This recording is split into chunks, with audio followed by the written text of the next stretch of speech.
Bien, esta mañana estamos con el alcalde de la provincia de Ascope, en la cual queremos que nos informe acerca de los acuerdos que han tomado con el gerente regional de transportes de este departamento.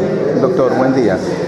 Quisiéramos que nos informe cuáles fueron los acuerdos exactamente que tuvieron con el gerente de transportes. Buenos días primeramente a todos los radioescuchas televidentes de Radio Yantay.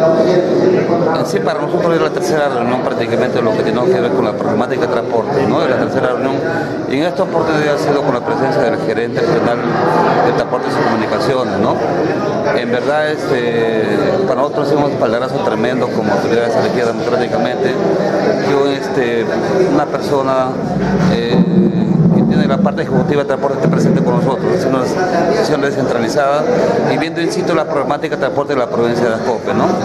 En verdad hemos llegado a unos acuerdos en los cuales tenemos que formalizar los terrapuertos.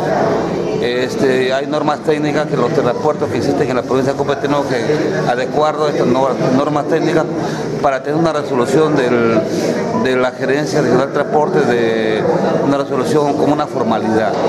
Y lo que en verdad no hay ningún terrapuerto que tenemos esta formalidad y tenemos que adecuarnos a esta norma. Uno, dos, tenemos que también conjuntamente con ellos que van a contratar un promedio de 70 fiscalizadores como inspectores de tránsito que se van a unir a los inspectores de tránsito de la provincia y los distritos donde hay problemas de transporte para que ver las irregularidades de la ruta interprovincial, de las rutas interdistritales, que sean cumplidas a cabalidad. Igualmente las frecuencias también de estas unidades motorizadas mayores, ¿no?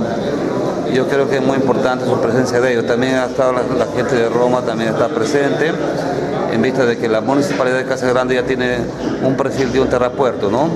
Y también para que vean que las unidades motorizadas ingresen, una vez que está con este terrapuerto, ingresen al pueblo de Roma, Centro Poblador Menor, que también está presente su alcalde y algunas autoridades, ya institución de jubilados de Roma, presentes para que estos vehículos ingresen y dejen los pasajeros dentro de este terrapuerto, ¿no? De Roma, y no dejen solamente a la entrada nada más.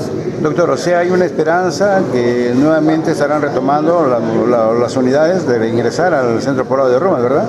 Así es, con la presencia de nuestro gerente regional, así lo está manifestando, ¿no? En lo que respecta a Ascope, ya hemos ordenado la casa, ya las unidades motorizadas que estaban en la calle Progreso y la calle Grau, ya están en el terrapuerto de Ascope, están en una forma ordenada, cubriendo su ruta. Y también los pobladores, también entendiendo, los pobladores están yendo al terrapuerto a adquirir sus unidades para venir a Casa Grande o a Trujillo, ¿no? ¿Alguna recomendación especial para los señores transportistas y para el público usuario de los transportes? Aquí estamos trabajando, estamos cumpliendo con lo programado y lo que dijimos en nuestra campaña preelectoral. Ahora ya no estamos prácticamente en competencia política, pero sí estamos cumpliendo con lo prometido y que tengan confianza en sus autoridades que estamos trabajando en verdad para salvaguardar los intereses de los usuarios, en este caso los pasajeros, ¿no? Muy amable, Así doctor. es. Gracias.